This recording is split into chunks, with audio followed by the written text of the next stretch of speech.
Welcome back to the Radio Gamescast. As always, I'm your host Ryan. I'm joined by my lovely cohort of co-hosts, Alex and Wyatt. Oh, Hello. hey! Oh, Dude, now I go for it as fast as possible, so you all have to do your shenaniganry at once. you Way can't it's contain contained. Alex. Yeah, There's only so much you can do. it's Unfortunately. our monthly to bi-monthly Game Pass slash other games we forced each other to play episode. And we got a bunch of stuff to get through. We had some interesting picks this time. I think in general we're going to have a lot to say about most of these. So we decided to start out on the one that I think is top of mind for a lot of folks. So why? You want to take us out? Ah, so Is okay. that a sigh of Um. relief or exhaustion? So I picked FBC Firebreak. I did this to us. Um. it's a first person co-op shooter horde mode type deal, set in the Allen, or the, I guess, the Remedy connected universe or whatever it's called. And it takes place in the Federal Bureau of Control, from Control, and you play some people that go in and do a thing that could be like repairing fans or taking out a monster or something like that. I think lore-wise, this Um, takes place during Control, doesn't it? I think I so. think so, because it has the Oh, Hiss, which is that's like neat. an enemy in Control, or it could take place after. Because technically speaking, you're like, they let you do a Still free roam cleaning it after the up. story ends. Yeah, yeah. Okay, so before we get into the game, I want to get some of the good stuff out of the way first.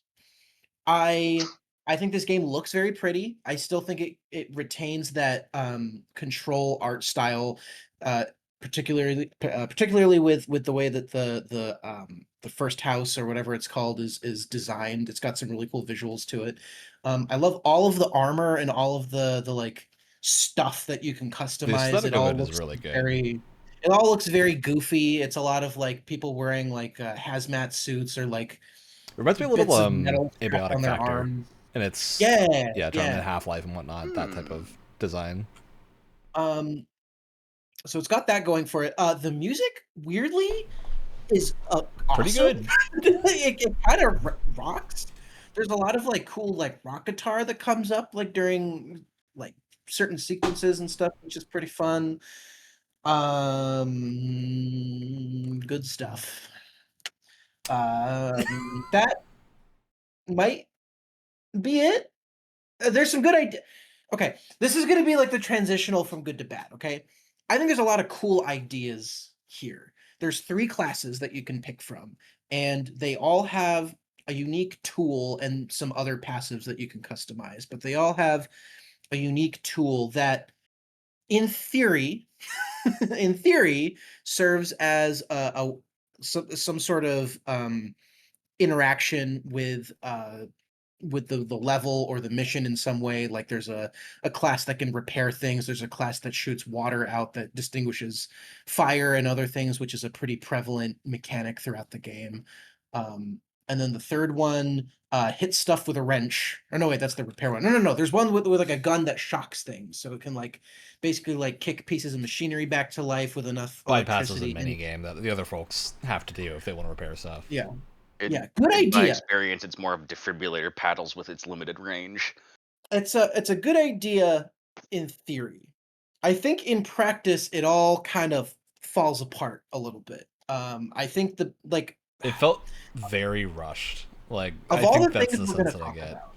Yeah, and of all the things we're gonna talk about, I think the thing that really doesn't work for me, and if this had worked, I would have been okay, or at least I would have kept playing longer despite the other issues, is if the class design was there, and it just isn't. Like, again, everything on paper makes sense. It's like you have a unique tool that helps you achieve certain things in the level that would take the other classes much longer to do, and it also doubles as a weapon against enemies. Mm-hmm.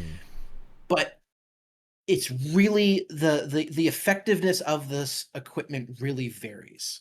Um, Turning on equipment with the electric stuff or repairing it or that kind of thing, all that works. But especially when it comes to like using them against the enemies, it really varies. Like I would say the only one that I found that really functions is hitting things with a wrench, because that's just a melee weapon. There is And one that cool interaction with the translates. water gun. You have some fun interactions with the post-it note monsters because you can like waterlog them, which makes them easier to hit for everyone else and like take away more damage, which is cool. And that's the stuff that like the game does well, with those interactions. But at the same time, it's very like it doesn't explain anything super well. Like the tutorial is real rough, to the point where I would like Well, you hesitate say to even rough. say there is a tutorial.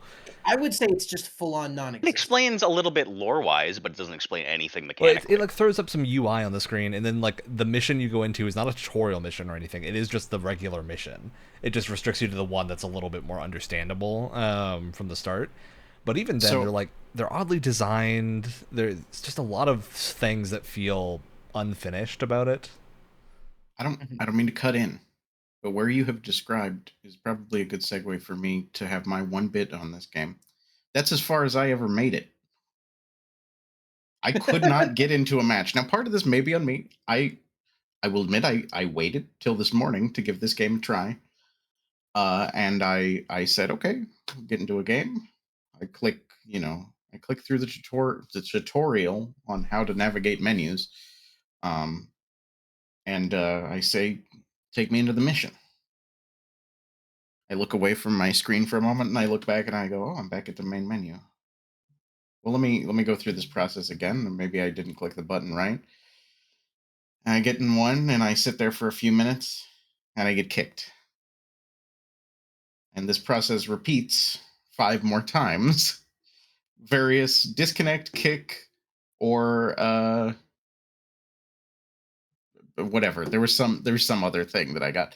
So at this point, I'm just too frustrated to play. So I quit and I went and played more of the altars. And I tried again later. Yeah. And I got the same shit unlike my first attempt, and I was like, I'm not. It's not even worth it. And Yeah. I quit again. Dude, the rest of us did play together. First, Wyatt and I had tried it like the day it came out, and that was relatively smooth. Like there were a couple of hiccups. Like our party was, I think, open by default, so we kept getting like random people joining before either the other of us could get into the party. And apparently, there's just like a setting that we I think figured out that's later to disable that. I think but- that's what was happening to me. Yeah. I think I was the third person. I'd get into a party and they'd kick me.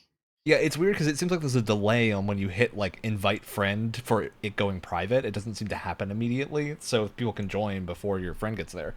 I also had one where we got 3 people in. Like I had multiple where like we had 3 people in the group, and then I would ready up and no one else would. That's 'cause so that I understand because the game like doesn't tell you where to ready up. It doesn't mention it. I only figured out after Wyatt had like said like, "Hey, you're not ready yet." I was like, "What?" You didn't see this button. Yeah, it genuinely feels like I had Ryan another said one. earlier. I joined and I could not ready up. So I just didn't play it. I don't know what happened. I don't even know what the story is with this. Like why this even exists to begin with. I remember talking to Ryan about it, and I was like, was this made just because like Alan Wake 2 didn't sell very well? I know that there's a thing with larger studios where they give a lot of the new hires like a spin-off or something to like like a spin-off to get their feet wet with like their pipeline and stuff like that. So I don't know if that's what happened here. I want to know more about the story of why this was made, because this really isn't Remedy's thing. Like they make Control, they make Alan Wake, they Yeah. do Quantum Break, they do whatever. This is so outside of their wheelhouse, other than the which, to be single player fair, was a reason made. I think you and I were a little pretty excited about this. Is because Yeah. like Control setting, horde shooter and Control setting is a very fun idea. And Yeah. there are moments where that shines through here, where it's like, oh, you've got to throw a bunch of stuff into this like big furnace as you're fueling things, and there's like chair demon hiss creatures coming from the sky. Oh, what? You Would played I that love to mission, see Alex. That was this. a mission we played. Oh, no, I thought you meant like just chairs. No, there were people on the chairs with bags over their heads. yeah. They weren't the just crazy chairs. chair All demons. the monster designs outside of the like regular hiss enemies were fun. Like there's just a But bunch that of said, post-it they're all note guys from jumping Control. around. Like the most Yeah. creative ones were the post-it note monsters because they interacted with our kits. Like there was a combo that Alex and I were doing where I could like Did hit no them other with boss water. interact with the kit? I mean, we didn't play like too much of this to know. We played, I think, 3 of the mission types by the time we were done, and I think there were 6. But it was also just like whenever we played them again, they're the same thing. Like, there's not a lot of growth to it. The progression system is just kind of like discount war bonds from Helldivers, but it's way less interesting, and there's everything's like a flat upgrade from what I could tell. So it seems like there's not a lot of incentive to use that to get interesting things, and you're just better off like getting your one kit to be as good as possible. There's a perk tree, which is actually pretty cool. There's a ton of fun stuff in that, of like you can have a bunch of grenades or whatnot. That stuff's fun, but in general, it just feels very underbaked compared to other horde shooters, and especially for like Remedy, this is an odd offshoot to where Remedy tends to be a pretty high level of polish with everything they put out. Like, everything feels pretty locked down, bugs are pretty rare, and there's a lot of like animation errors and everything as you're going through this that we kept finding.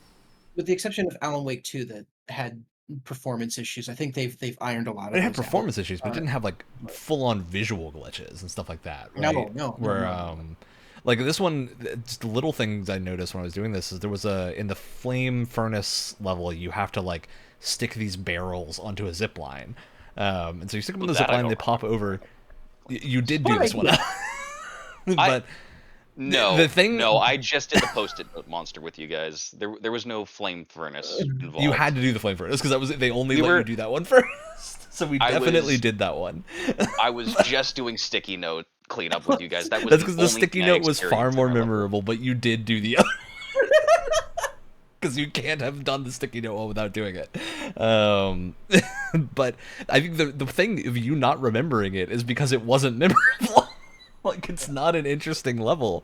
It's a weird, like, the idea is there, but it turned out in that we were just dying and not knowing why because we were on fire, and the game broke when we are supposed to stand under showers to like become not on fire, and the game straight up stopped functioning.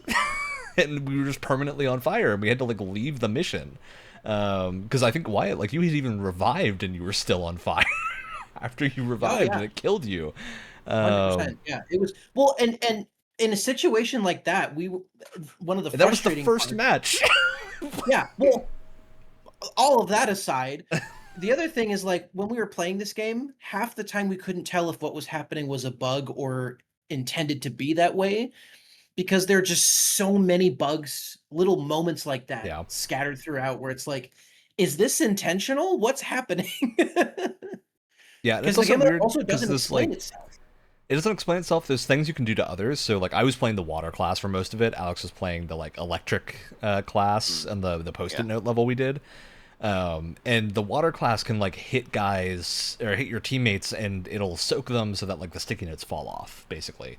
Because these sticky note monsters will try to, like, cover your screen in sticky notes. It makes it hard to see, and you'll be easier to hit and whatnot.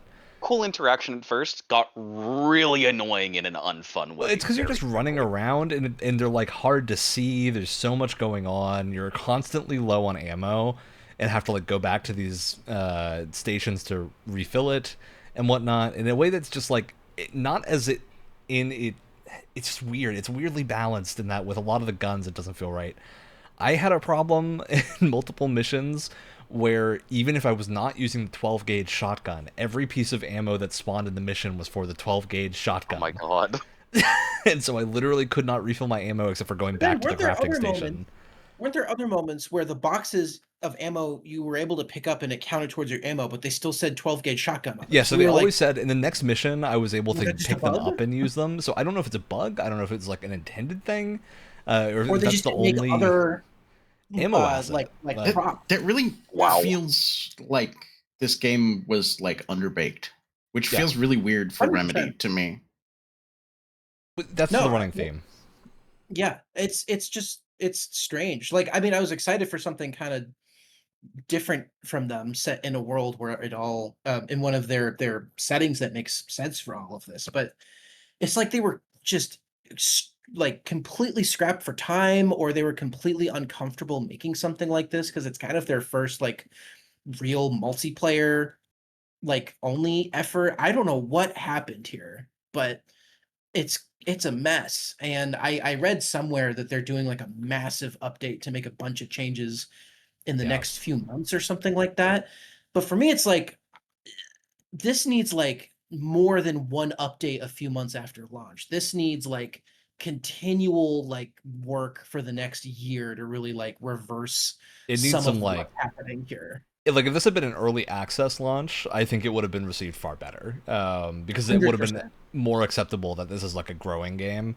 But it was marketed as a launch game, and it doesn't feel like that. And not to mention, like, we're talking about this in the context of Game Pass. Outside of that, this is what, a $40 release with a bunch of microtransactions Yes. and all sorts of That's other $40 stuff. bucks. $40 is the one that gets Yeah. me, because like you could go play Deep Rock Galactic, which is $10 cheaper, has so much more content, and it works it's so much regularly on better. sale. Regularly on sale for less. You can play. I picked up Mycopunk for $15, less than that because it was on a launch sale. And that game is an early access and has more content and more like stuff to do and felt more fun to play. So yeah, it's just like a weird launch situation. I really like Remedy games. So it would be cool if this can get sorted out at some point. But at the same time, I kind of just want them to move on to the next thing. Like, well, I'm worried to a certain extent of like, if this doesn't do well, Alan Wake 2 famously has not made a lot of money even a couple years on, or a year or so on. What's happening behind the scenes, because these are expensive games that they're making. They're not cheap. The production value is very high. They spend quite a while making their projects. So it's just, I'm worried about where they're heading, and I'm worried about the future. I hope they pull through, and I hope we keep getting, whether it's Control 2, I think that's the next thing that's coming up. I hope we get that. I'd love to see that, but I'm a little worried. Yeah, I'm getting a little worried. Very justifiable. This almost feels like, I don't know. I didn't play the game enough to know about content-wise. Almost feels like it should be like something that comes with Control 2. Like, oh, you buy the deluxe edition, you get the multiplayer mode. Well, it feels like it should have been an update, kind of like Ghost of Tsushima Legends, which was a completely free multiplayer update. I would say Legend has more to do and is more interesting than Firebreak. No. When I compare the two, not in terms of quality, but in terms of what this should have been. You know what I mean? Like, that's what it feels like. It doesn't feel like a standalone $40 game. No idea this was $40. That's kind of crazy. It did also release on Steam as well, so this one wasn't Epic exclusive. It's on Game Pass too, so it's in a lot of places. Like, there's no harm in trying it, but at the same time, I don't know, you got better options. I think the harm is $40. It's too steep to try out, I would say, unless you've already got Game Pass or something, right? And you just want to, and you're really invested in Control's setting.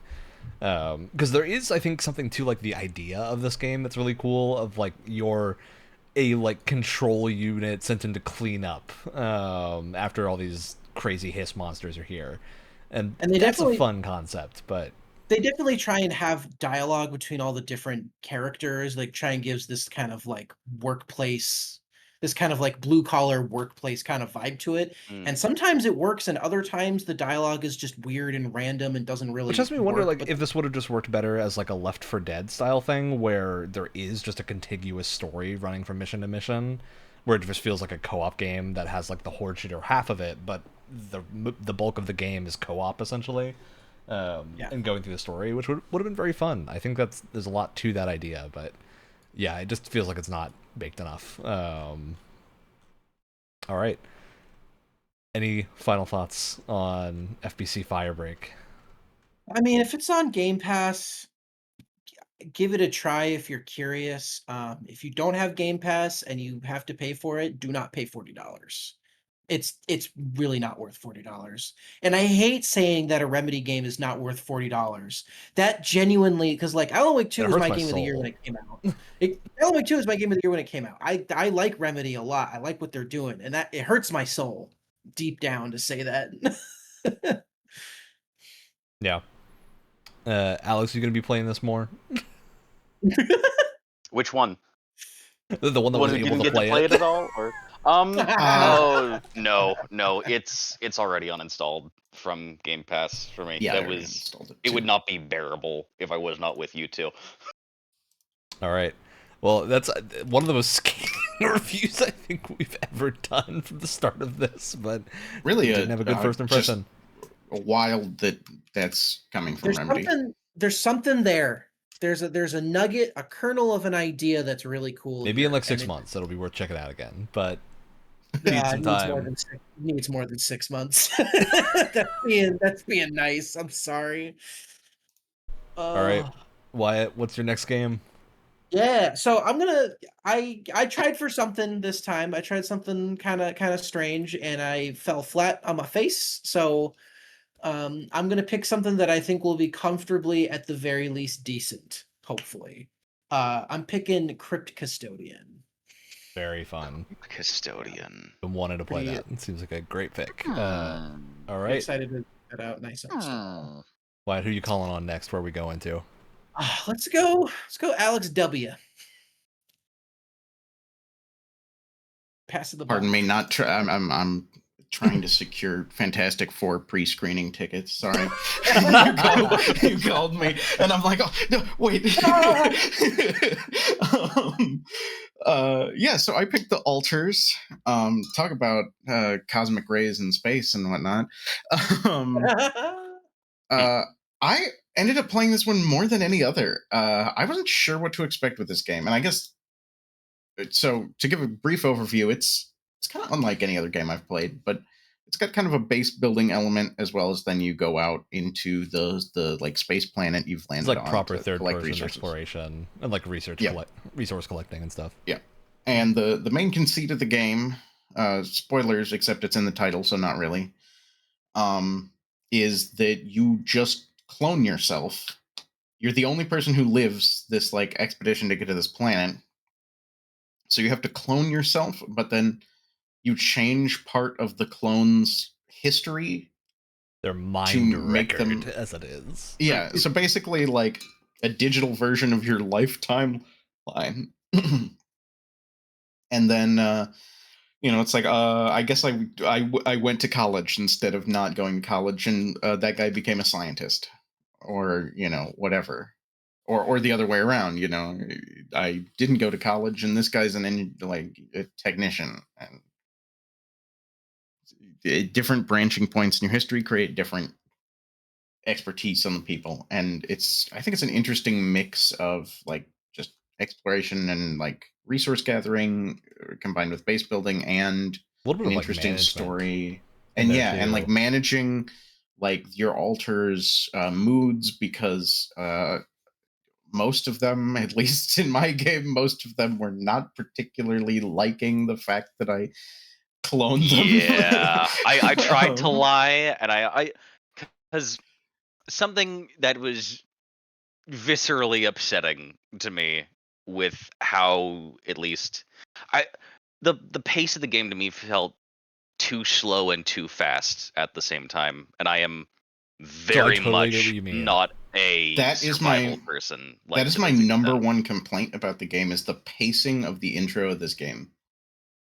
Yeah. I thought it was very slow and handholdy. I wish it had kind of just close to 2 hours of this. It. Like I was pretty high up there, but I still only I feel like I'm still not out of the tutorial, and I just got like the Act 1 crawl on screen. Oh, really? Like, okay. I think I'm moving into Act 2, but I'm not certain. I really like this one. There was something I was going to say here. Oh, I did want to address, there is some controversy surrounding this game. Oh, nonsense controversy. It's nonsense controversy. It is kind of nonsense controversy, but I want to mention it because I think it's something that should be addressed with most of these games. This game did have some AI content in its translation, I believe. In like a localization, somebody so specifically what happened is they added the movies to the game pretty last minute, and it was after their localization deadline, and there was one texture that had placeholders. So like, how most of the time when we're doing placeholder text or something in a game, we'll use the lorem ipsum copy paste as just an easy most things that have text like that will do that. But what they had done is just like techno-babble AI gibberish, right? That had an AI do some like techno-babble gibberish for a screen that's like offset at an angle that isn't even legible is the big thing. Like it's not meant to be it's really legible. not meant to be looked at. And that one asset got missed in localization, and then they had the movie subtitles were localized by machine translation, pending their actual translation. So like stuff that is pretty innocuous, I would say. Like it was meant to be like a placeholder. Yeah, and they were like dev assets. Or I think in the case of the movie thing, they were more open about that one because that one was just legitimately like they didn't have time to do it, or it would have delayed the game. Because I do think my only issue with any of this is that if there is any AI generated content, no matter how big or small, that's in your end product that you put out to people, there should be some sort of disclaimer that it's there, even if it's super, super minor. Yeah, especially now that like Steam has it built in that you can add that in. So I think that was more the controversy is that when it somebody caught it with the translation and then said, wait a minute, this game doesn't like disclose that info on Steam where it's supposed to. So then there was this question of like, well, how much more might be generated? And to my understanding, not. Yeah, it's none of it. At least if you take the devs at what they say, which I would. Exactly. There was something I was suspicious of seeing, but I think it. I think I it's was also just has just the art paranoid. style of that. Like this is one of the things with like AI art that makes it so frustrating is that it makes you question the legitimate art styles. That's exactly. If anything looks like H.R. Geiger-y or other like more line worky styles that are very sketchy and like meld into each other. Something with a lot of noise. Yeah, with a lot of noise to it, and this like leans into that look, so it can definitely feel odd. I don't think any of the main assets of the game made me question it. Really, there was this is weird, and please, anyone listening, take this at face value. This was simply because I'm paranoid about these kind of things because I really don't like AI generated images. The icons when people call you, for some reason, those looked weird to me. I think, but you guys might not have. Yeah, you guys might not have actually gotten to a point where you saw those faces. I've gotten to them. Okay, I and like I said, at this point, it seems like the dev has been very forthcoming about why that was in the game and it wasn't supposed to be. So I'd like to be a trusting person and take them at their word.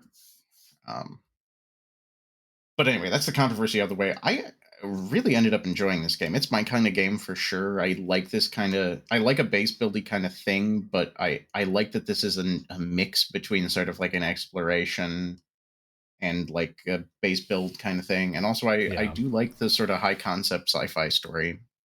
Same. I found myself really enjoying this one. I actually played this one the least of the games that we picked, just because it was the one that I kept until the last minute and didn't have a ton of time to play. But I played as much as I could and really enjoyed it. I think I didn't know that this was going to be straight up like a third-person sci-fi game. I wasn't sure. For some reason, I think because they showed the base camera a lot, I assumed it was going to be like a fixed camera or like 2D side scroller or something. My question to you guys is, because I really like, this is the kind of sci-fi that I really like. It's very like it was like expansy. And it's like very much reminds me of Expanse. It's more it's kind of leans on what Bethesda was calling NASA punk, right? More so than I don't like that term, but I agree. Yeah, more so than like sleek, like Star Trek or something like that. Yeah, it's like industrial sci-fi. That's the word. Yeah. Thank you. Which I really, really liked. However, one thing I wasn't quite sure how I felt about the base itself. It's really strange to me because you have very, like you said, industrial sci-fi, which is my aesthetic. But then the base is a giant wheel with a bunch of rooms connected to it in the middle. And something about the design of that feels very out of place in I kind of like it because of how out of place it is. It's definitely function first, like very video gamey. But there it's are like there because I spent some time like looking at it, and it makes more sense the more you look at it in ways that you shouldn't have. You can see like the wheel is split two ways with different directions so it can turn and whatnot. So like they thought about it. They just don't like shove it in your face.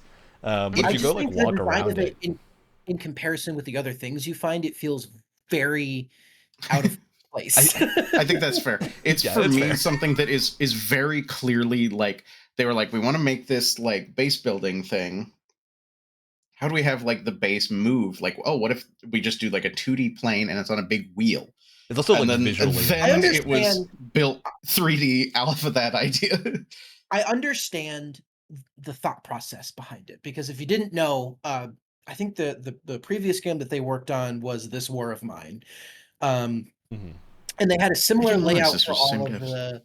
But it makes sense when you think about the layout of like the buildings and stuff that you keep all of your survivors in that game is laid out very similarly. It's like to the side, you have all the rooms kind of laid out and Yeah. everything.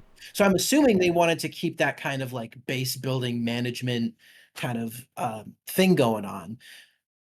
But I almost feel like if they just didn't even address it, I wouldn't have thought about it. If this was a base that looked more in line with the other tech that they had in the game, but that's just the view you have of the base, I wouldn't really think about it that much.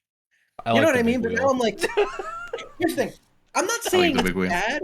I'm not saying it's bad. I'm saying that I'm conflicted on it, because Big Wheel is kind of funny and it's kind of fun, and I'm not gonna lie about that. At the same time, it is so different from the other tech that they have in the game that it does also stand out. It's weird. I am Yeah. quite ambivalent towards the big wheel. We got a full range of emotion here towards the big wheel. I'm gonna say a sentence that's gonna be really weird to all of you, because I don't think any of you have played these games, but I think it will make perfect sense to the people that want to know this. The Altars to me actually plays most similarly to a franchise called Atelier, in that it's like a Oh, what? resource gathering Wait. Atelier, the Atelier JRPGs, where you play cute girl alchemists going about their business, creating alchemy things. But it's got the same flow of you go out on expeditions to get things, and then you come back and you use them to do things. And then a lot of them, they have the same like time management thing, where you have tight timelines. I've been wondering about the time management on how real it is. That's what I'm I- wondering So too. how 'cause, many like, days have you guys gotten down to? Because I was I've been- immediately freaked out by you have 8 days to finish this. Like, I'm screwed. I left with like I've 6 gotten- days left. So yeah, What in the initial one, I left with Do probably you gain time? Because I'm at 6 days right now. yes. When you move to the next area, that timer Oh. resets. yeah, And that's where I wonder if it's even a real timer. I think it it's waits for real. you in the next area. I think it waits for you to get to a checkpoint before it starts the timer. I'm unsure about I think that. it's Like, real, if I but were it's to very do, forgiving. Like, it seems like it's going to be really hard to make it be a problem. And what I did notice is when I was looking at the save and load menu, it does like lock saves in at the points where you have enough time to fix it. If you have a Speaking problem, of saving, that was a huge problem of mine where it's like, you can't save in the middle of the day. I agree It with you only on saves that when you one. sleep. yeah, I don't think it's a problem when you're just doing the game normally, you because the can days go by do- really quickly. Like, if you're just doing things, you can spend a Mhm. day really fast. But But it's like with the same thing with the pacing. I feel like, it doesn't feel like there's a lot of time, but you get a lot done in a day to the point where it's incredibly tedious to redo it if you need to go back a save. yeah, and it's also, I think the point is that if you go back a save, you have enough saves that are far enough back and like enough options that you can fix a problem. Like, if you ran out of time, you have enough time to react to it. But it was an issue in the day where you get your first altar, because that sequence is like an hour of talking and takes a doing ton. other things Yeah. before you have Also, an ability time to ticks rest down again. when you're reading text boxes. So I'm screwed. You're fine. It's pretty generous. I wouldn't be too worried about it. I've gotten to the point where I'm like working myself to like a sliver of things of like energy left because Same. of like the second area I was down to like less than a day to leave. Oh God. Because mostly of my own misunderstanding of how some of the inventory systems worked. And I was like, okay, I'm going to leave now. Oh shit, I don't have the fuel. Oh no. So I'm like, cancel everything being built. I'm running out there and grabbing it, and we're leaving right now. But Gotta go. Let's go faster. Was anyone confused when you first got the like scanners? And you had to like put them down and set up a grid to like. I didn't think the that's- tutorial on that was That's the another best. mini game that I Was don't very enjoy confusing. for it. There's a lot of I stuff think I'm that I just into it. find tedious in this game. I think I'm into it after I figured it out, but they really don't explain Yeah. it very well. Well, I liked it. Yeah. It just felt like the explanation was not what was actually happening, if that makes sense. Like when There's I put also- it down, it seemed to be way more generous than the scanner Yeah. like tutorial had set me up to believe it would be. Like I thought it was going to be much more restrictive about how I could do it, but it seems like it was I don't think pretty it tells you that once you take the little probes away, it keeps the like scanned area, Yeah. so you can just Yeah. move Yeah. on. It doesn't tell you that, so you think you have a very limited like. I will amount of also say, space. I'm not quite sure why they even do this, but when you get to this, I don't know if I'm calling it the first area or the second area. Once you're into Act 1, the area after the tutorial area, Mhm. basically, they immediately, like, the next time you do that, they're like, oh yeah, now your thing is upgraded, and if you like hold down F, you can spend one of your power, and it'll like ping in the direction of the thing you want to go towards. So it gives you a hint of where to Oh. go. I don't know why in the first tutorial area they have that disabled. I feel like they could just have, because it does included feel that from big the enough that beginning. would have been helpful. Yeah. In fact, that first one is the one I've struggled with the most on finding. But yeah, because you have to like go through a cave and then around, which it makes sense because you need to hit the Rapidium. But yeah, there's a couple of little things with it that I think are just like polishy things, and a few questions that I have. Being that this is this War of Mine devs, I'm really wondering if this is going to turn very lethal at one point. Oh. And it's going to I'm be wondering. like you got to like let altars die or whatnot. Because I'm wondering about that as well. team, Because a I have thing they hit would my do. I hit my altar limit a long time ago. Oh, how many guys do you have? Are we including the player character? Sure. 5. And I think once I move to the new area, there should be an item there that allows me to get more, I assume. It's like I wonder if it's But- also just about making you choose what branches to go with for the altars, rather than it being a thing where like it's going to get lethal, and maybe it's like There a definitely replay are thing. some like there are a lot of like choice-based moments in this game, and you're ranging from like subtle to major, I think. Yeah, because I would guess that it's going to be pretty choice based in the end, and like your playthrough will be pretty different based on how you, Did or at least you'll have different anybody- characters involved. I want to step around the story on this character just because it's so strange. Did anyone get the minor altar? Not yet. Okay, he has No, a but I bunch of see where that choices forks surrounding off. him. He has a bunch of choices surrounding him, and I really questioned many times if I had made the right choice. Yeah, I think I'm at the point where I have the option to get them, but I haven't actually done my third altar yet. So, There is something I do want to mention, because the reason this game has been on my radar for so long is this is just such a great concept. Just like your crew being basically it's a very unique take on the like multiverse thing that we've been getting in a lot of Yeah. media for the last however many years, but it's a very interesting take on it, and I think there's a lot of narrative potential there, and I haven't really gotten far enough to see any of that kind of pay off yet, which is kind of frustrating because I actually did want to play more of this. I was beginning to have some issues with the script or the dialogue. I think all of the writing that has to do with like your memories, I thought was really, really good, just as a quick summation of each kind of like a year in your Mhm. life. I thought all of that was really great.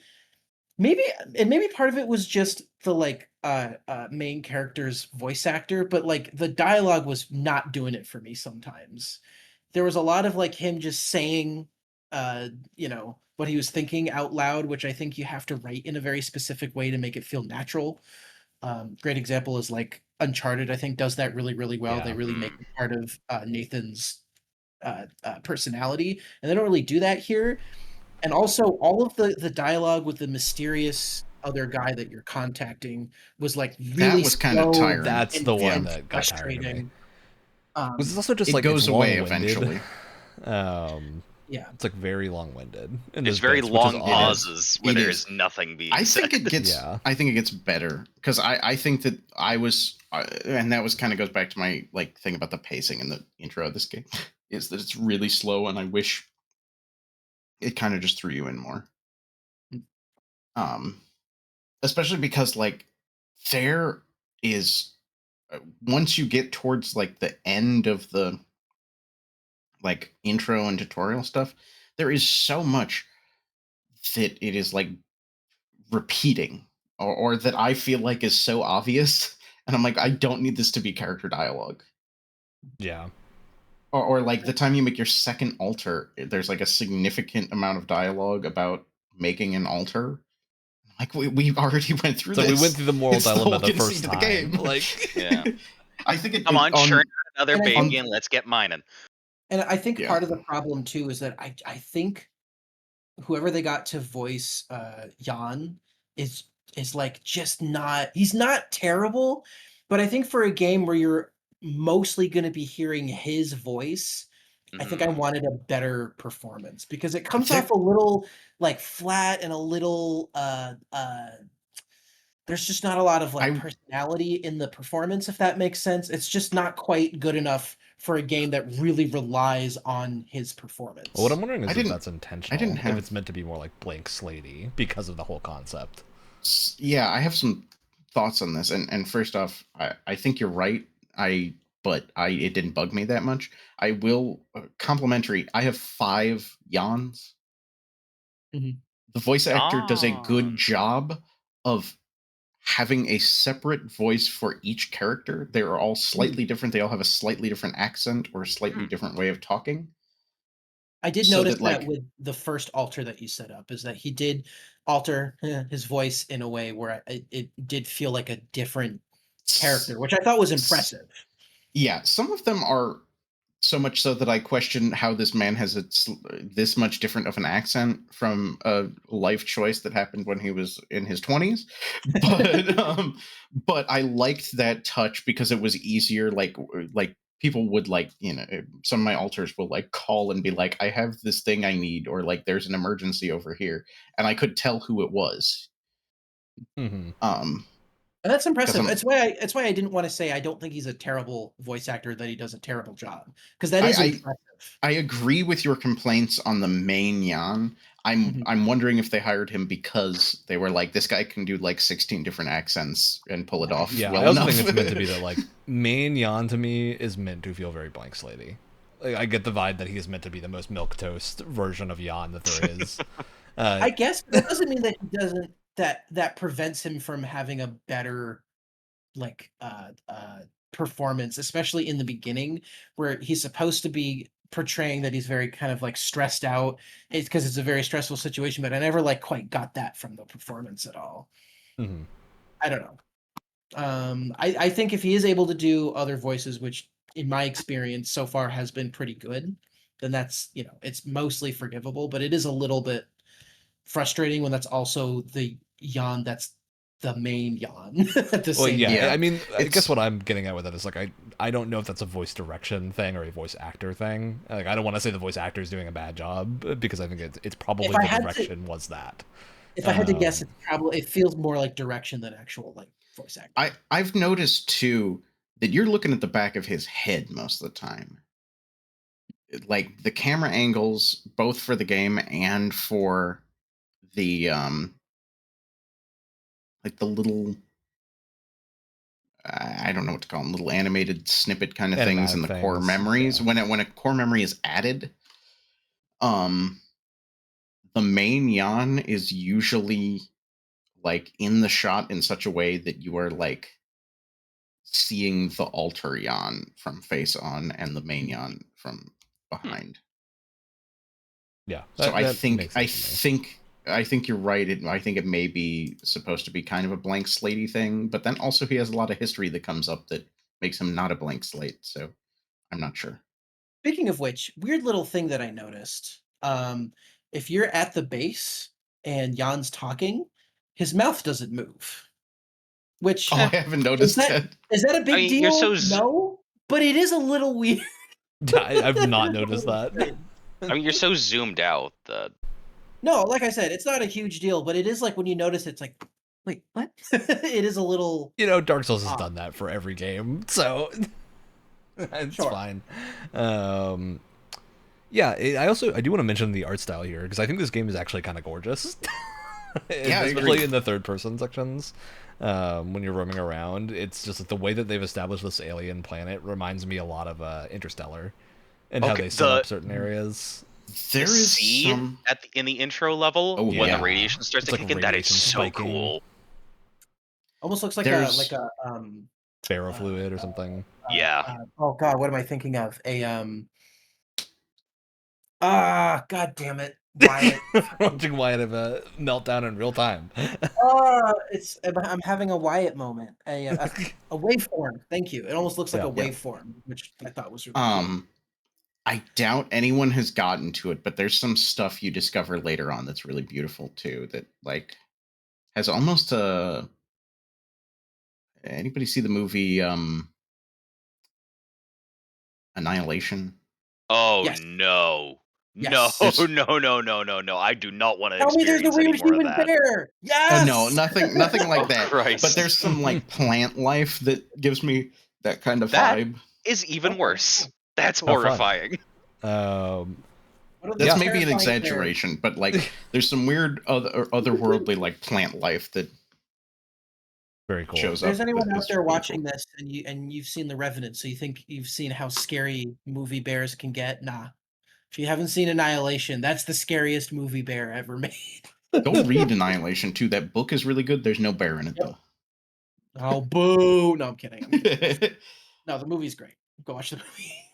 So they just have to deal with the man in the woods then. No bear option. Make sure to watch it with your alters, you know. Have them by your side. I do think I'm going on and on about this game because I played this game for almost 6 hours, which is like 3 times the amount we usually do for these. I think it's kind of crazy that they just have like straight up little short films that you can watch.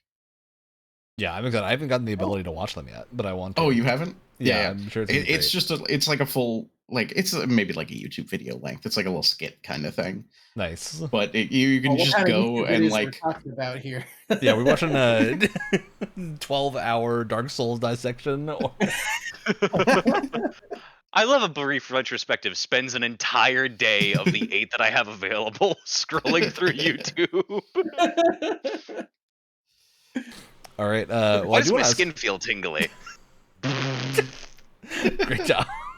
I would ask this one for me is at least one of the ones that I plan on continuing playing. I've been having a really good time with it so far and want to get further in. Is everyone else planning on keeping playing the alters, or? I think I already have been keeping playing the alters. Yeah. No, because we didn't get to touch on this, but this was one of the. I don't think we got to touch on this on record, but this was one of the games that also gave me a lot of motion sickness during. Which I'm not sure why, because the camera felt pretty stable in the third-person sections, and it's just locked in place for the base. I don't know what was setting me off. It's not quite locked in place in the base. If you move the mouse at all, it like shifts. So it's a little bit tilted. There might be some of that going on. For me, I always say there's a lot of Game Pass games where I say, yes, I want to keep playing this, and then I never do. And I always feel really bad about that. With this one, I really do want to, but I also know that I'm playing Donkey Kong and I'm playing Death Stranding right now, and that is going to take up all of my gamer time. Yeah, that's the thing for me is it's I very much will probably continue playing this one because it is so in my wheelhouse that I think it's inevitable that I finish this, but it's on the pile after Death Stranding too. Yeah. So, got to finish that off. Yeah, don't forget you also have the Expedition 33. Yeah, but this is the problem is Death Stranding 2 is actually like kind of oddly tonally close to the alters. in a weird way. Ri- I'm sure Wyatt I mean, I understands guess what I mean. with sort Like, of the desolate I think I feel to it. do. yeah, I like think I do it feels a little odd to be playing both of them at once. So I think like I need to clear that type of game up. There are to basalt play more of pillars it. in the beginning of Death Stranding 1 and the altars. That's Yeah. similar. That's the similarity. You walk around in both.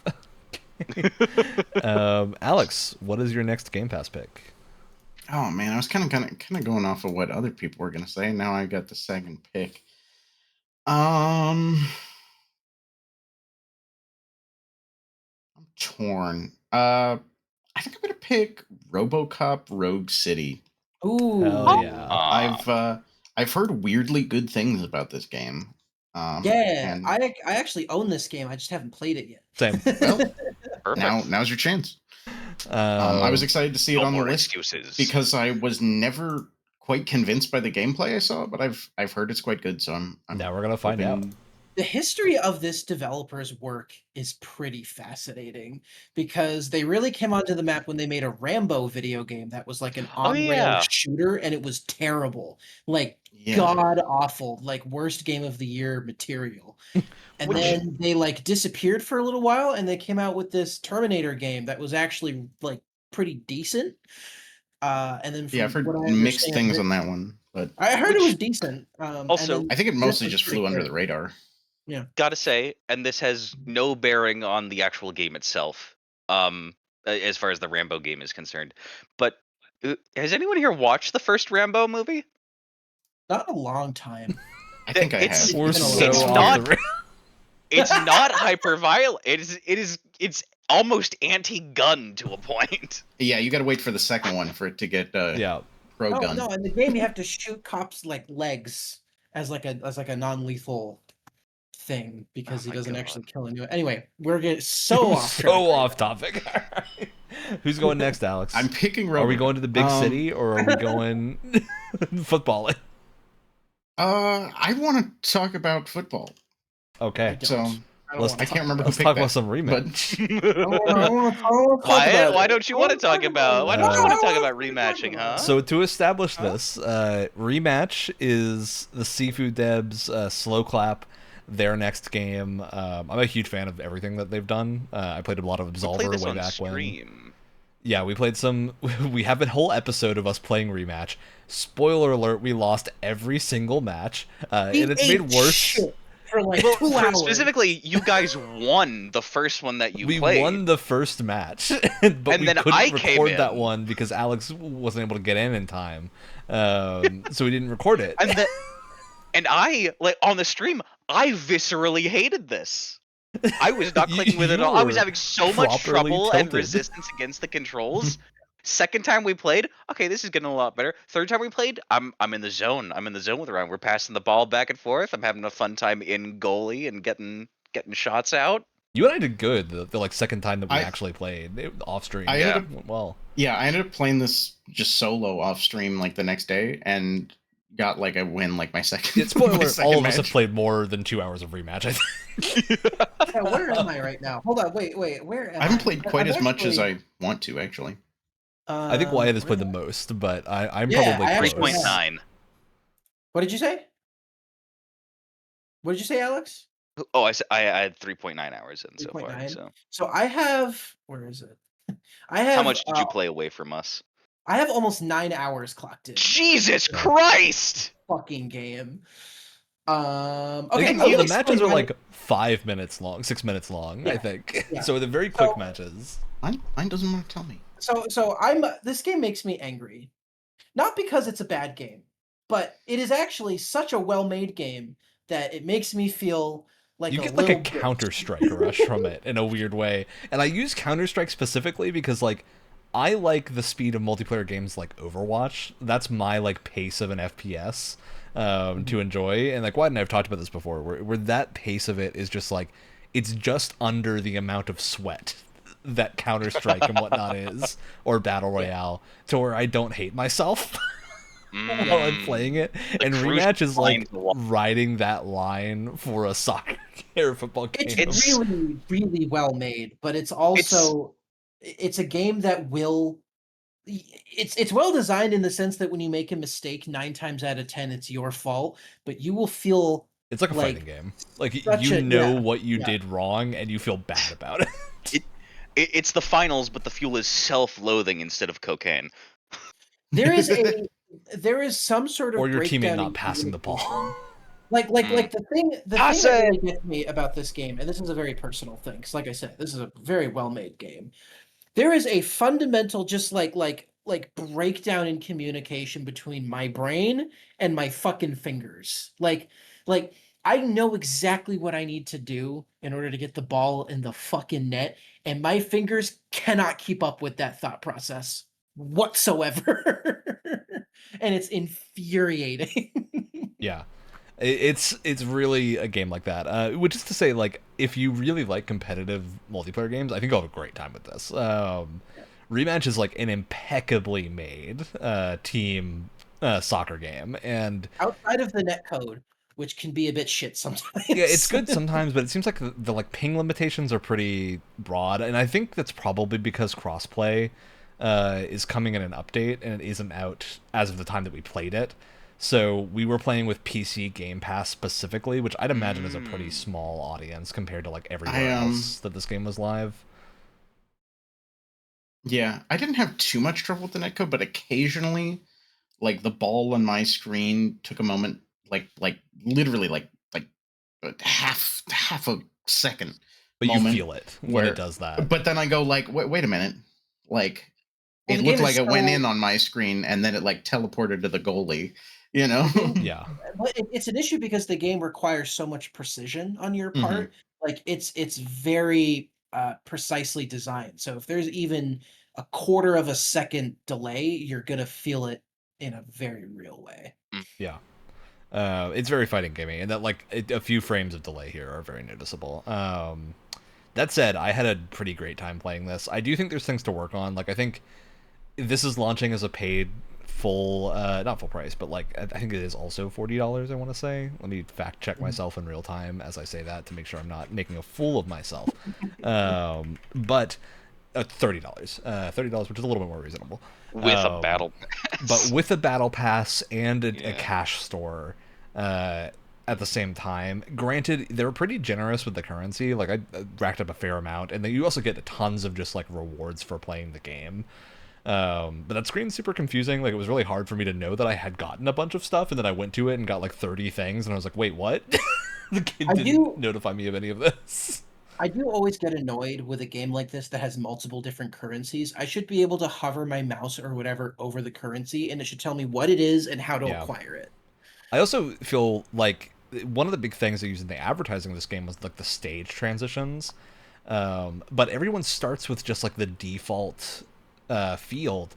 It really feels like they should have started people with like a couple of different options so that you saw the stage transitions more often. Because at least in the first while of playing this, I just didn't see them because nobody had unlocked them yet. And so we saw like one in our video. Yeah, then we all went like, what was happening as we were reacting to it.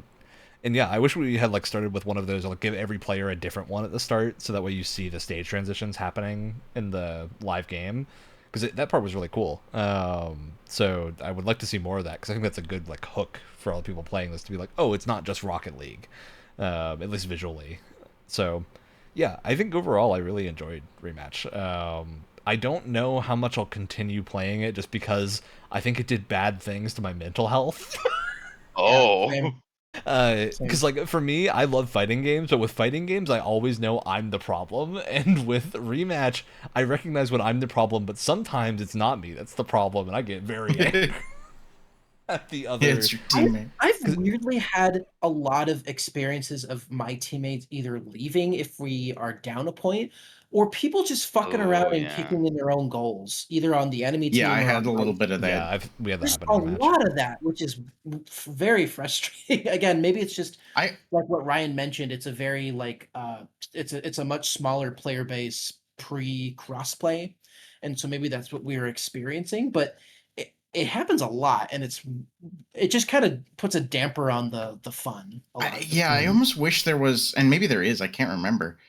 I almost wish there was a ranked mode, and not even so I can get super competitive with it. But you have to unlock it so it takes a while. I don't want to I had deal with it. yeah, I'm like torn because I don't think I want to get that sweaty with this, but also like it is frustrating the few matches I had, and going both ways. Like there's some that we won because like one of their teammates was just like screwing around and kicking it in their own goal.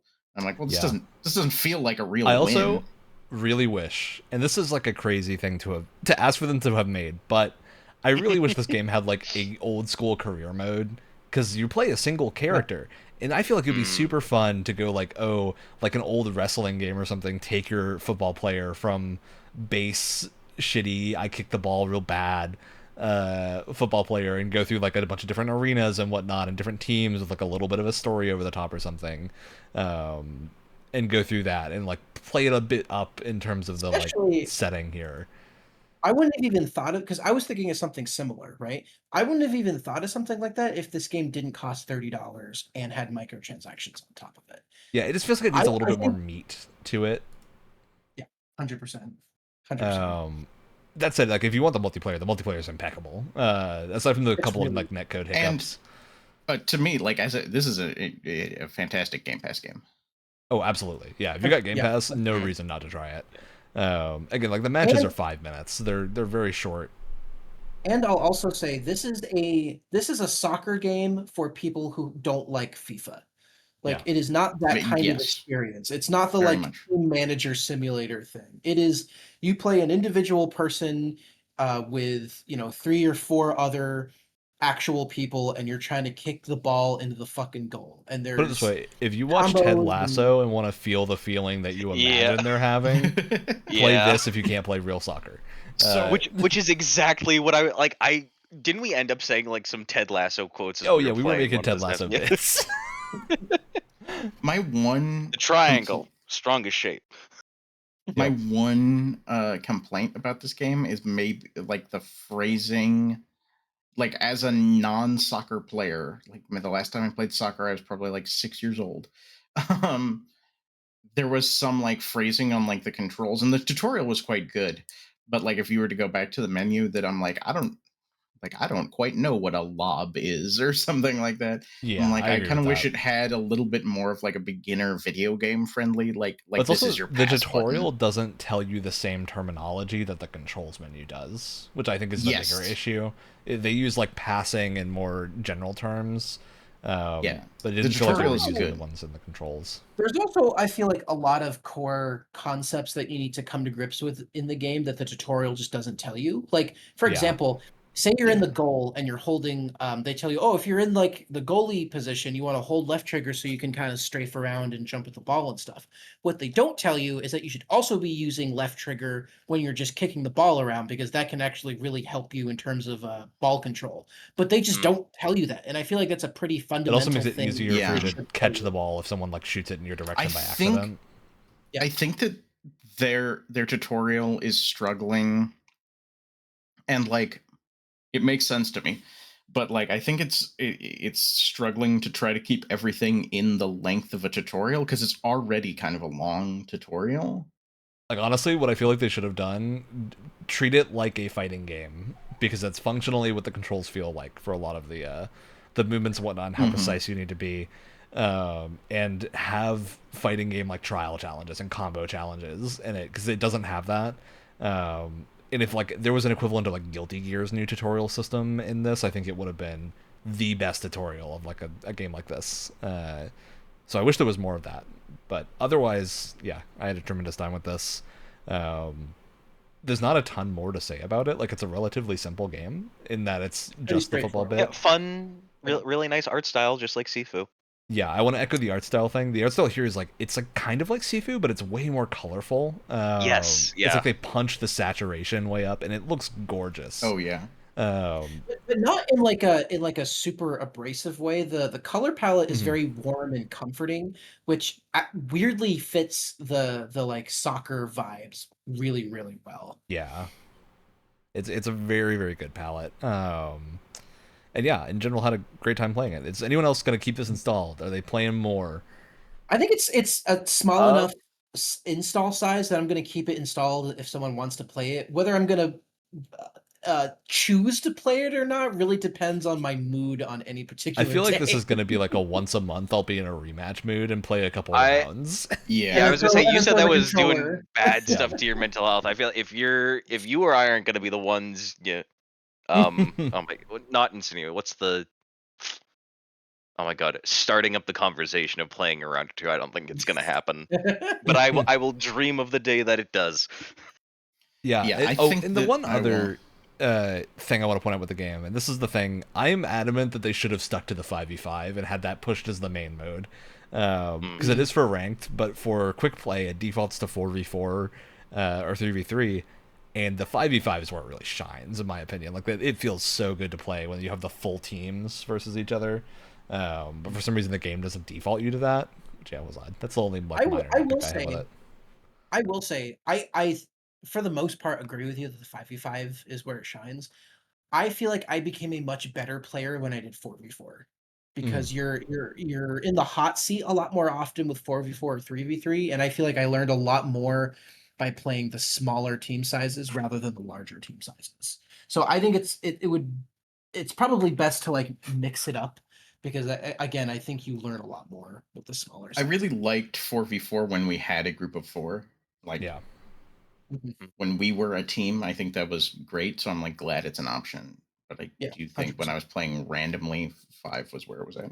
Yeah, 3v3 feels too small to me, just because you can't really... With a 3v3, it feels really awkward to have a dedicated goalie and then just 2 people pushing up, because you don't really have options. I mean, sometimes you don't even have a dedicated goalie because whoever's in the goalie doesn't stay in the fucking goal. But that's a whole other thing. All right. So on that note, Alex, I cut you off earlier. Do you have anything else to say about... Are you going to keep playing this? Was that me or the Yeah, other that was Alex? Okay. Oh, I already uninstalled simply because I was trying to make room for World of Warcraft, but I think this Nice. is when I see myself like reinstalling and playing a few matches. The benefit of the small install every once in a size is while. it's a quick, like, oh, someone wants to play, let's get it installed and hop in. I think for me, I'm really waiting for the crossplay update. I think that's going to Yeah. be a big injection of just, like, variable skill to the game. So, all right. Next game, I asked a question this way before we started this episode about what thing, if we wanted a more experimental thing or a thing that was more familiar to us all. And the jury came in and voted experimental, which means I'm making us all play Volcano Princess, Hell is this? That sounds very vaguely this up. familiar. which is in a Or am I just genre thinking of of the different games. So these are a whole genre of games that has a fascinating history. I've never played one, but this is a, like, I think a Japanese started genre from back in the day of, like, child raising game where you, like, Oh. raise a kid and then they make good or bad decisions based on how you raise them. So you either watch your child fail horribly or do really well. And they're generally about princesses. So that's what we're playing. Cool. Interesting. I didn't want to play a parent simulator. We're already playing Death Stranding 2, so... No, well, that's a bad parent simulator. It's a bad parent simulator. This could be 2. All depends on the choices you make. Let's move on to Little Kitty Big City, Alex. Okay, well, gist of the game is you play a little kitty in a big city. Pretty And self-explanatory. you can, and you walk or trot or prance around doing very cat things, doing favors for crows or other cats trying to get back home. Which is at a very high up apartment building with a Yeah. sunny ledge. It's kind of like a 3D platformer in a way, but with, like, a lot of Yeah. puzzle to it as well. Yeah. Well, it feels like a classic, like collectathon, like N64. It gives me platform. Katamari Damacy energy. Or like maybe like a little Banjo Kazooie sprinkled in there too. Yeah. I think, and I'm wondering if you guys ran into this too, because I'm very worried I might have soft locked myself. I don't think I did. I'm sure there's a way around it. I was looking for a good 20 minutes just trying to wander around how to get back to an area that I accidentally got out of. And I can't figure it out. It's after you meet the Tanuki and get the 3 feathers for them and go through the portal. Oh, Yeah, you there's a can way get out out of there. Yeah. Oh no, You- no, yeah. I got out of there back into the regular area that I was in. I'm trying to figure out a way to get back in because you can't use that portal. There's like a again, 'cause he's broken. still- There's a broken pit of wall you can crawl through Okay. to get back in there. You do need to do some looking for it, but there's like a broken wall section. Yeah. I was hoping I didn't like forget to move a flower pot out of the way or something to No, you should be get fine. through any. I think you can also like do some jumping stuff to get over there. Yeah, it has very very nice art style, I whimsical love color the art palette style and of nature to it. Little Kitty Big City. Good. This is like, for me, it nails the like liquidity of a cat. 100%. Yes. And I compare this to Stray because I played Stray when it came out, and I really like Stray, but Stray, I think, it doesn't necessarily feel like you're playing a cat in Stray because of the way that the movement works. It's very forgiving and very like point based rather than being as smooth definitely. as Little Kitty is. That was always my like. To be clear, I've never played Stray, but I've always had a bit of a beef with Stray, where I feel like if you weren't playing as a cat, not a lot of people would care about that game. And I'm not saying that as a negative thing against the game. It's more like whenever I would see it, it's kind of like what you said, where like it doesn't really take advantage. It's of it interesting being because cat. of the perspective. I like Stray, but it's kind of like a linear art game. Yeah. More than a. It's more of a gameplay like, game. What was the also like how fun Journey humor and writing and things? What's your guys' favorite hat so far? I like the classic just apple. Because Get Apple is like very the big cute. apple hat. I think really like the ladybug hat. The Ladybug so was my cute. favorite. I currently have the corn hat on. I think it I distracts don't a think I little s- bit from the silhouette, though. It's I don't think I adorable, found but a corn hat. That's great. Well, there's 42 hats for you to collect, so. I want the corn hat. I at least have been having a really fun time with this. I played Little Kitty It's Big really City when it cute. first came out on Game Pass, and then I started it again this time because I had picked it up on Steam to play on one of the sales or a Humble Bundle or something. It was in my Steam library, so I played it on that to play some on the Steam Deck and whatnot, and very fun. Great game. this feels like to a play good that Steam way. Deck game. Oh yeah, it's just a great like. This game's not very long even if you go pretty 100% with it, but it's just very fun to run around in. I will say I think that I did have problems with the camera on this one, and there's also I think there was like almost non-existent near clip planes for like getting rid of walls and things, so I would lose line I of do sight agree on with you on myself that in some one. of the tighter alleyways pretty often. I may have been missing something. My biggest issue was like when you're trying to pounce on birds. It felt like sometimes they That let you was get really close to birds, and then other times Yeah. they would fly away like way before you got there, even if you were. I think it's because there's meant to I be like find that the specific pounce- challenges to it.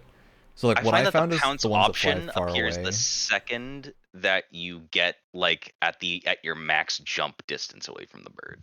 Well, some of them you need to also be like above them to get enough distance to hit them. Oh. You gotta But like it's not climb clear. something. Yeah, Like I I thought agree. maybe it was like a line of sight thing, but I don't think it was. It was just very inconsistent Yeah. as to I was whether struggling a the lot to pounce get those worked or not. feathers. Yeah, I was at first. It does help a lot when you actually like. It was funny. I talked to I had to trip so many I people talked to for the bagels. raccoon for a bit, to Tanuki for a bit, and then I walked off and did some other stuff. And then when I was trying to get the birds, because I realized I needed to do that to progress, I forgot about the bread thing. And once I remembered the Oh. bread thing, that made it a lot easier. But I still had issues with like detection. I think to me, what this game does best, more so than anything else, is that it has really simple but really satisfying sandbox interactions and makes them very cute and makes them very goofy, and that's what Oh, this the game cat does really really emotes. well. Like I love swiping at people's feet so that they drop the Yeah. sandwich, and then you can pick up the bread and move it to wherever you want, and then you And run use that away. to bring down the birds, and then you can pounce on the birds, like little stuff like that. It's really really fun. Yeah. There's also like I like that you can nuzzle just randomly after Yeah. you've done messed with somebody. You can go nuzzle. That's great. Or if you and want to it's- replace the bee's phone, you have to knock someone over and pick up their Yeah. phone and then run away with their phone. it's really very cute. good. It reminds me a little bit of like a less mean Untitled Goose Game in a sense. Yeah. But you're not quite as malicious as in Goose Game. Yeah, Who came here it's asking? played for laughs, but you do ruin a shop's inventory at one point for the That's whims true. of the mayor. Yeah. But otherwise, it's a good time. Well, My you get a fun biggest- emote out of it. You can stick your tongue out and go bleh. My only other issue, and this may be a bit of a hot take, I don't know. This is a kind of a temperature check. Sometimes I thought the dialogue was cute and funny. Other times I thought it was really drawn out and not that funny. Other times I was like, oh god.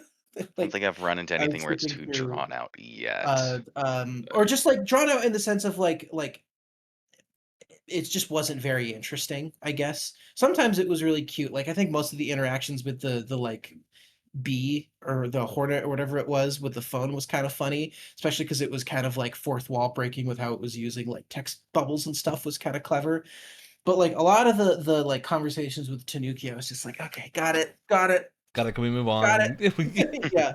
I want to be a little kitty again. Yeah. I don't know totally if get anyone that. else felt that way. It wasn't a huge issue, because it there isn't that much in comparison to you. I think it's just something to be said about like and how enjoyable it is to just run around in the game, and because Yeah. whenever I'm stopped from doing that, I feel a little bit resentful. Yes.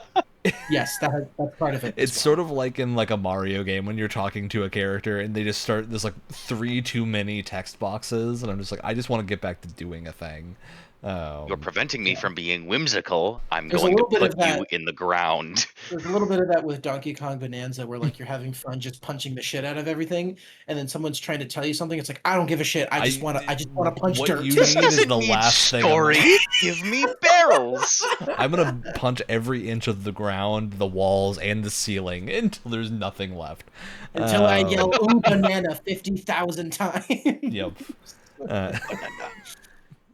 But yeah, I think it's a good thing that we're comparing Little Kitty Big City to Donkey Kong Bonanza, because that's a very good game. So, Yeah.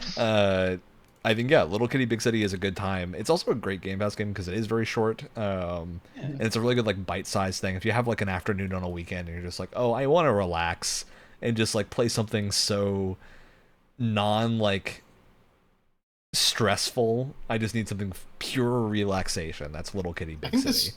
I think this would be a good game for like a kid too. Like I Totally. don't play a lot of games anymore that I'm like, oh, if I had a niece or nephew who was 7 or something and wanted to play a game, I'm like, Death Stranding, like no.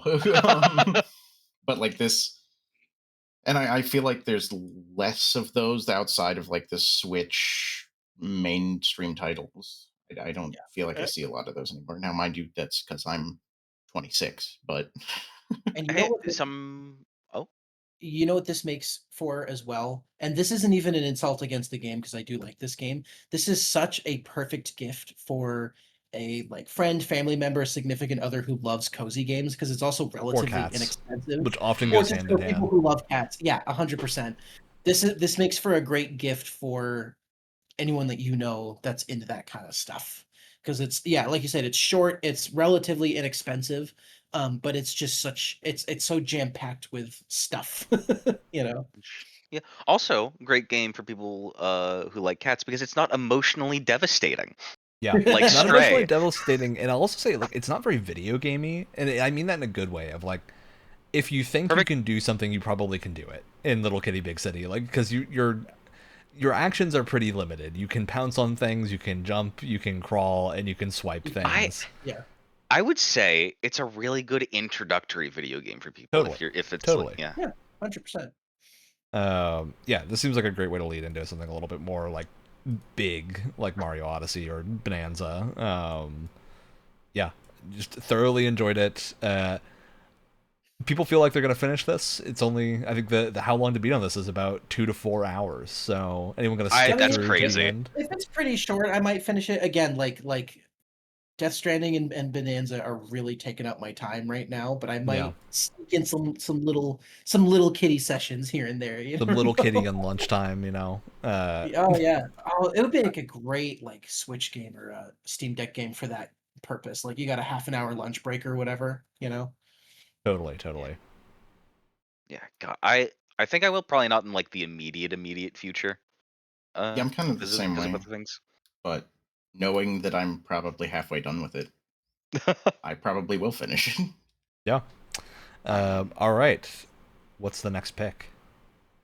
The next game will be. I thought this was a funny pick because they both start with, or so Alex, you picked the altars before. I'm also picking an A game, and the title for this looks like it has almost the same font. We're going with The Ascent. Oh, That game is super cool. All right. That's our picks, which means, gang, it's time for shoutouts. I'm gonna get my shout out of the way because I'm genuinely excited to talk about this. So Yeah. I should go after you then. I Well, we think can- you're honestly- going to shout out the honestly- same thing I am. honestly, we could just Go first. I'll we could go confirm together. what you're shouting out. So Nikki, my girlfriend and I, we've been meaning to get back into comic books for like a year and a half, something like that. But watching Superman recently really like lit a fire under our butt. And so we went to a local comic book store. We ordered some stuff, but I also dug out a bunch of old comic books that I got from my dad's house. These are all original print, like early to mid 80s Avengers comic books. Like this one introduces the Vision for the very first time. So cool. I found a few Batman comics. I have my copy of Year One, which is like one of my favorite Batman Oh, so stories of good. all time. The This art one that's where so he good fights too. fucking Dracula and becomes a fucking Hell vampire. yeah. It's Oh my kinda, God. It's kind of rad. I got all sorts of stuff. I got some old Spider-Man comics here too, kind of from the same era. Some like GI It's Joe. spectacular. Awesome. Some like GI Joe Hmm. stuff and some cool stuff. I didn't even know this was a thing until relatively recently. Marvel makes like this one isn't Marvel, but there's a Star Wars comic, but Marvel makes Star Wars comics, Oh yeah, which they is have pretty- recently. which is pretty cool. Oh, those are the Um, older ones. Yeah, they make new ones too now. I got some Hulk ones here, and then some like graphic novels that I've been meaning to reread. Totally forgot I had this. I have a graphic novel version of Beowulf, which sounds like it would be a pretty rad Absolutely. graphic novel. I also Ooh. have American Born Chinese that I stole from my public library from my hometown because I loved it so much. That author was Um, just in Cleveland, and I missed him last weekend. I was out of town. Alternate Spider-Man, one of my favorite Spider-Man origin Oh, stories. that's so such a Hell good. yeah. I'm sorry, I'm not going to go through my whole collection because I don't want to do that to you. But I also have We can just have an episode of going through our collections. I can take a whole episode. Yeah, go through comic I also time. have this, which is a like it takes it day by day in 1 year of like the I think this is the golden age of like DC Comics. So it goes through day by day talking about like Ooh. various releases and trends and stuff like that were happening in that year, which is pretty cool. And what I love about this too is that it's this giant book. It's kind of got this awkward thing to it, but it's also the exact same dimensions as an old comic book, which I thought was nice. really, really cute. I have loved getting back into this stuff. I'm really looking forward to. I ordered a copy of Supergirl: Woman of Tomorrow, which sounds rad. I've heard it described as like a space western or like a retelling of True Grit, which is one of my favorite movies. Seems awesome. The Fun. remake. I've heard such good specifically. things about that comic. I really need to read it. Yeah, I sounds sick. Also, All Star Superman I've heard is great, and my girlfriend got a copy of Court of Owls, which I've heard is really good as well. So Yeah. I'm so excited to get back into all this stuff. It's so nostalgic for me. Awesome. All right, I'll go next because mine's the same thing. Here, let me unblur so you can get the full effect. Once again, I watched Superman. You asked me for comic recs, and now I'm like sucked into the world of reading DC Comics again. Just finished this one. I'm holding it up to the screen I'm looking at, and not the screen I I've should heard be. about this one. I think you were telling me about this one. Yeah, this one's Mark Waid, the first volume of Mark Waid's Batman Superman World's Finest. And I'm going to show off here. Every single one of these that I'm about to show off is signed by the author. Oh yeah. So just finished this. This is super good. I'm going to continue that. This comic's still ongoing, but they're a good bit into it. It's set kind of back in the history. It's not like current. It's like earlier days of these heroes, sort of like classic era. Picked up what the hell day is it? Sunday? Yeah, picked up yesterday the first volume of Action Comics War World Rising. This is part of the Superman War World saga. Super good. story, recent Action Comics story. I love that they've I've kept the finished Action it. Comics label going after all these years. Oh yeah. Well, So Superman's cool. popular enough they kind of have it split into two books. It's Superman and it's Action Comics, and yeah, also signed by the author Philip Kennedy Johnson. Damn. I didn't get to meet him. I didn't get to meet him, seriously. unfortunately, but he was in town and he signed a bunch at my local shop, so I picked one up. Then this was also yesterday. I picked up. I have not read this one yet. The other two I have and can highly recommend. This one I have not read yet, but I've heard good things. This is Wonder Woman Historia by Kelly Sue DeConnick. I met her yesterday and also got it signed. What the fuck? I waited in that line for well over an hour in my local comic shop. I was supposed to be there to DM Dungeon Crawl Classics, and nobody showed up, but that was okay because it gave me time to wait in line and get that signed, which it was actually, despite the line not moving, it was a lot of fun to just chat with people. And then it was taking so long because Kelly Sue DeConnick was super, super nice to everybody and would spend time talking to every single person who came up. And so that was, it was a lot of fun. I'm neck deep in reading comics at the moment, so. The other thing I forgot to mention is that when you get these like original prints from the 80s, the advertisements in these are obnoxious because they are literally every other page. But they are so funny. You get that in modern comics too. They're so funny. Like here's one for Bubble Yum, and like there's like whole ads where you have to rip out the page in order to send them something. Or like it's like, oh, send like rip out this page, and like the other half of the page has Superman on the back. And the other half of the page has this like beautiful splash panel of all these fucking characters in it and stuff. Yeah, but you could get X-ray specs. Exactly. Well, there's one in here. I'm trying to find it because partially what I love about it is that it's advertisements that you just wouldn't see today. Like I saw one where like the like host of the advertisement was O.J. Simpson, which is the funniest. Funniest fucking thing in the world. I love seeing old comic ads, and I like when they reprint facsimile editions of old comics, which run with the original ads in them. That's awesome. There's also ones where again I'm trying to find it and I can't find it, but it's basically it looks like it's a continuation of the comic you're reading, and then it turns out to be an advertisement for Twinkies. It's like, oh, this is just the comic that I'm reading. It's fine. They still do that. That's insane. How do you get away with that? The thing is, now with modern comics, there's enough varied art style that they really can't get away with it. You go like, wait a minute. Like, why is this completely different? And then you like scan down to the bottom, and they're trying to sell you peanut M&Ms. They're not all forcing the Romita and Ditko art style down their artist's throat, so they can't really get away with a great art style. But amazing. All right. Well, I'll keep us in the realm of print media. Yeah. Pick up this nice book I just got in the mail, Isles of the Emberdark. It's The Secret Project from Brandon Sanderson. It's one of the many. Sorry, is that a comic book without drawings? The fuck? Yeah, it's without drawings. There's some fun like pages that are fully blacked out and everything. It's very cool. Sorry, it's just text? Look, well, actually, the about that, there are some pictures. Look, there's a picture. There's a picture.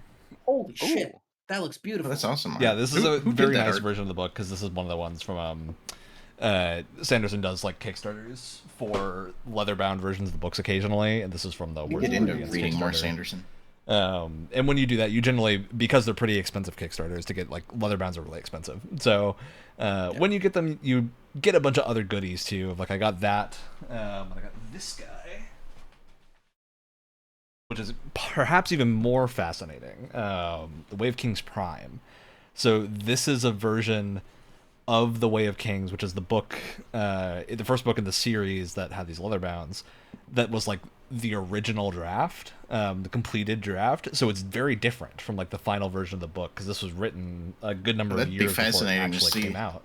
So like there are characters that like you recognize, but they're named differently, and like the arcs are fully different, and it's just really interesting to have like a hard copy of that type of thing, and like it's thick. Like this is a hefty book. That's like not a large print size, so it's very hefty. And yeah, I've got a couple of those. Hey, whenever we want to do an episode where we just talk about comic books, There was another or one of whatever. that called Dragonsteel Prime, and this is like the initial You know, I'm Ooh. always first down draft for of that. his like setting. Okay. But this was like the book that he wrote before he was a well-known author. So it's a bunch of nonsense that like leads into what the actual books are, and his plan eventually is to write this book legitimately, like the actual what Dragonsteel would be. Yeah, I think they're a fascinating sort of thing to get as like a Kickstarter reward for a book Kickstarter. It's just really interesting to have those like relics essentially and be able to read through them. I'm assuming those pre-fame like Sanderson books probably are more expensive now than they were. Well, Like, he's like reprinted them for these, so I don't know if you can okay. get them outside of the Kickstarter. I've not checked that. I'd imagine they're available somehow, or if not, they will be with the next Kickstarter or something. Can I tangent for a moment? Go for I it. want to take away Alex's Oh yeah, you shout can out, just but order them. So it's like that Dragonsteel Prime is $45 if you order it from their site. So you can get these don't- copies. I don't know if anybody has read the Bone comics. I know. Oh, Dude, yes. yeah. Bone is sick. Bone was great. Yeah, really, really good. There's a fascinating thing out now it's in widely available print where it wasn't before. A comic called Thorn by the same author, Yes. which is the precursor to Bone, not in storyline wise, because like it's like not canon to the other. That was the comic he wrote when he was in college. That was basically his like first draft for Bone. He wrote it in like his college newspaper strip, and then went on to write Bone using a bunch of the same characters and ideas. So I have not read that, but it's like a fascinating look into like the process of making Bone. It was not collected for a long time because it was a college newspaper strip, and he had published the better version of it, so it wasn't I gotta widely track available. down- I have a few of my Bone volumes here, but I know I have more somewhere. They're floating around either my parents' house. I can't Yeah. find them. So frustrating. Yeah, print media, great thing. More of that Physical stuff. media, please come back. Please don't die. Please. For the love Please. of God. All right, Alex, what's your shout out? Shrimp Scampi. Hell yeah. Hell yeah. Keep it in nice and simple. Really. I That's like physical it. media too. Physically, it goes right in your Look, mouth. I could It's eat a book if I delicious wanted to. physical So media. I mean, I could eat this. It's probably has all sorts of horrible bacteria on it because of the fucking newspaper that it's printed on. But you know, yeah. All I right. guess I could. Well, That that's old the news end of the pretty easy show. to digest. We have our whole list of games. We'll catch you all next time. Tuesdays, podcast platform of your choice, YouTube and Twitch. We'll be here. You Yeah. have a Together- Huntrix shirt on.